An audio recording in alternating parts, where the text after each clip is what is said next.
Go ahead. We're sitting now in Uncle Ben's cabin. This is a cabin that I dreamed about making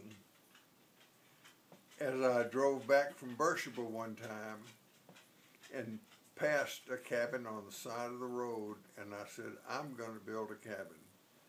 And I was the first person in the family to build one, before Alfred, before Jack, and before anybody. And my friend John Rice Irwin, curator of the Museum of Appalachia, helped me get a cabin in Granger County. And it's the main part of it was this big room that we were in. And got that in 1969. And the cabin was built out of logs that were 140 years old. And these are poplar, yellow poplar logs. And this cabin was 22 feet long and 18 feet wide. And I paid $500 for it. 2 cabins and a dog trot. Smokehouse. In the back, behind this, is another cabin, 18 feet square, that John Rice sold me, and it was paid $300 for it. It cost more to get people and truck and move all the stuff down and tear them down and stack them and whatnot. And all of this was in 1970. I built this in 1970. And it's a wonderful cabin, and there's a 10-foot dog trot between the 2 cabins. And this big, great room has a loft above it, and the bathroom is in between, is in the dog trot, and the loft has about 4 beds in it, and the total of 5 bedrooms, I think. How about that wet bar you put in the big master suite in the back? I put a dry bar in there to keep my tools in. It's got 2.5 bathrooms. It's got big porches on it. How'd you get the lake lot? I bought the lake lot from Granny Loomis. The Loomis Sausage Company owned it, and I had laid out this land for Alia Dean Irwin, and I paid a little faster. I paid $3,300 for the lot, and I went to the bank in Kingston, and they loaned me the full amount. So I got the land on borrowed money. Built the cabin with great help from my son Benjamin. Taught him how to use all the dangerous tools that I had. He didn't cut himself up too bad. There are 7 different kinds of wood in the cabin. How'd you chink the logs?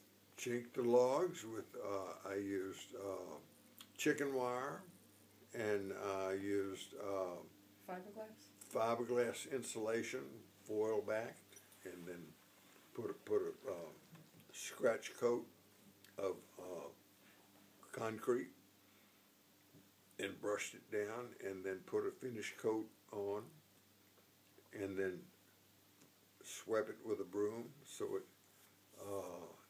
is in same direction as the logs are. And how about the hearth? The hearth, Ben and I put the stone on the hearth. The chimney, I hired people out of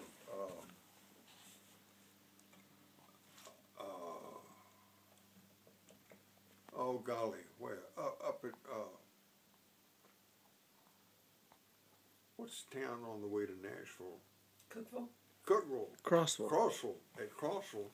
And they built the chimney, they put the fire brick in there and the concrete block chimney in, and then they put the stone on the outside of the chimney. But Ben and I put the stone here, and then I cut this hearth, I cut the mantle and put it in, and I did hire some help, some carpenters to put the windows in, but I used local help to put the logs up and to put these big truss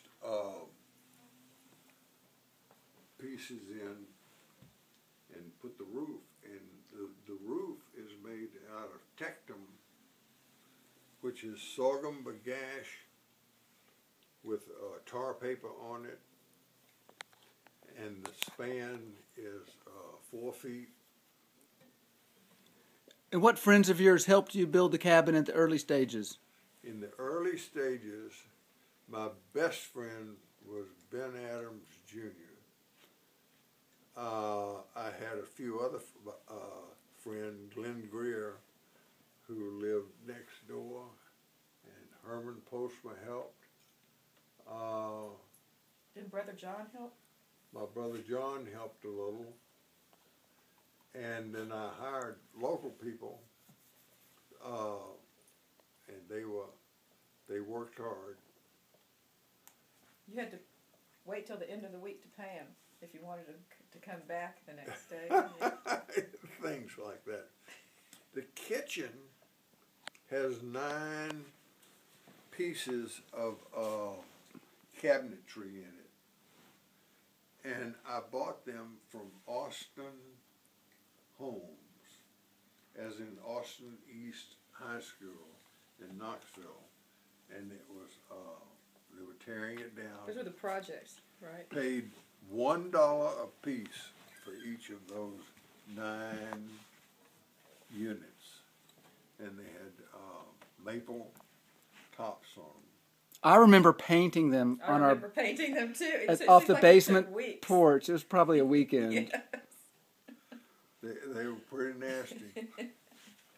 So this place is a wonderful cabin. It sleeps Depending on about who's here. 14 people. It's going down as we get bigger and older. Yeah. And by the way, Andrew has asked what the plans are for adding on to the cabin, since he's pointed out, well, the next generation, we're going to need more space. He said, do you think I could talk to Papa about that? I said, I think Papa wants you to take care of that. I think you need to talk to your mother and her brothers and sisters, because they own it. Mm-hmm. I gave it to them. All right. Well, thank you, Papa. We love the cabin. Thank you. We do love the cabin.